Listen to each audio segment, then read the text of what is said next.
Good afternoon, Jets Nation. Welcome to the Jude Show. The New York Jets lost to the Cincinnati Bengals 27-12. So let's go ahead and talk about the good and the bad from today's game. So since we lost, let's start off with the good. Finally looked like the New York Jets have a kicker. Greg Zerlin was absolutely money today, making all 4 of his field goals, with 2 being from 50-plus yards, and he also made a 57-yarder in last week's win against the Browns. So if he continues to play good like this for the entire season, sign this man to an extension and don't let him walk in free agency like you let Jason Myers do. Garrett Wilson looks like he's going to be a good receiver, had 6 catches for 60 yards today. After he had his injury, really wasn't involved a whole lot.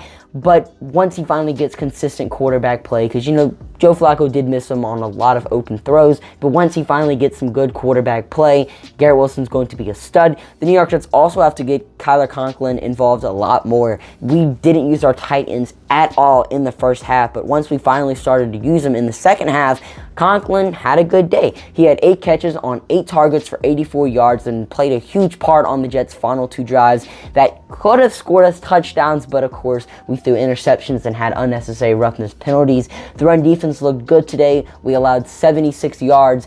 We played good in week 1, had a stinker in week 2, but played good in week 3. So it looks like the Jets' run defense is pretty solid. Definitely at least top 15 in the NFL, but hopefully we can, see a bit more consistency from them. And Sauce and DJ Reed were absolutely locked down today. Jamar Chase had 6 catches for 29 yards. Did have that touchdown, but it was on a miscommunication from Sauce Gardner and Quincy Williams. But Sauce Gardner absolutely locked up Jamar Chase and got in his head a lot. That trash talking he does is starting to really pay off for him. And DJ Reed had a rough first drive of the game. T. Higgins had a really hot start, but, cooled off after that first drive, and that was because DJ Reed had some pretty good coverage. And Breece Hall also had a pretty good performance as well. Only had 39 rushing yards, but was involved a lot in the pass game. He could have had a passing touchdown, but of course Joe Flacco underthrew him. And that leads us into the bad, because the New York Jets had a lot of missed opportunities in today's game. On the first drive of the game, Breece Hall was open for a touchdown. All Joe Flacco has to do is lead him, and he would have outran the defense for the TD. But instead, he underthrows him. Sure, Breece Hall could have made the catch if he would have gotten the catch. I don't know if he would have had the touchdown, but he definitely would have gotten a first down, and the first down could have led to a TD. So maybe you could blame this on Breece Hall, but if Joe Flacco would have led him, no doubt in my mind, Breece Hall makes a catch and then scores a touchdown. Elijah Moore also dropped the touchdown, Chidobe Awuzie made the pass deflection on the play. Good move by him, but that ball was in Moore's hands. All he had to do was just bring it in, just catch the ball, and we would have had the ball on like the 1-yard line, or maybe even gotten a touchdown, but instead the pass is incomplete. And Jordan Whitehead also had a dropped interception, and because he had that dropped INT, the Bengals scored on that drive. Joe Flacco threw the pick to Logan Woodside, and we could have gotten the ball right back and removed points off the board for the Bengals. But instead, Whitehead decides to drop an easy interception. We also had a lot of crucial penalties in today's game. We had 4 for 55 yards. First off, John Franklin Myers has an unnecessary roughness penalty after we get a stop on 3rd down, and because of that unnecessary roughness penalty, the Bengals are able to score a touchdown. Corey Davis on the Jets' final drive or second to last drive of the game, Breece Hall has a nice 21-yard carry. I'm not sure if it was right after that play because, the CBS broadcast just randomly cut out. That was absolutely insane.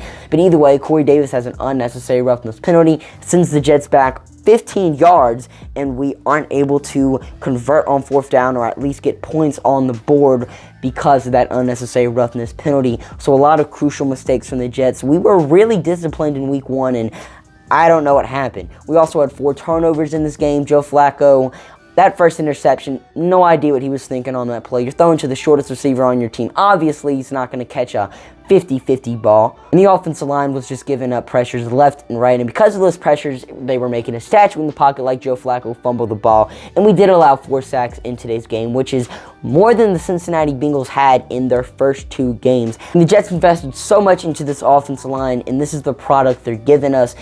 George Fant was so bad today. He was literally benched for Connor McDermott.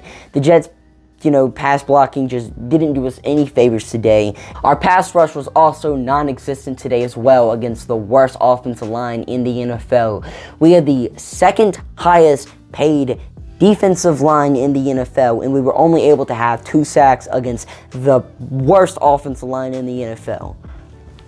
What happened? I mean, Quentin Williams looks like he's going to be pretty consistent and get a nice contract after the season. 2 sacks in 3 games. But, I mean, outside of him and Sheldon Rankins, the Jets' pass rush was just terrible. I mean, we couldn't get any pressures, or if we were able to get pressures, we couldn't follow through on a sack. It's just, how do we only have 2 sacks against this Bengals offensive line? And where's Carl Lawson? Where's CJ Uzomah? Those 2 players disappeared. They got the bag, and then they dipped for the New York Jets. No idea what happened to them. But the New York Jets hopefully can have a bounce-back week or a bounce-back win next week against the Pittsburgh Steelers. We're going to get Zach Wilson back, so hopefully that can create some type of juju for this team. But, I mean, yeah, was a rough performance from the Jets today. But I'm your host, Jude, signing off for now. See you guys later. Peace.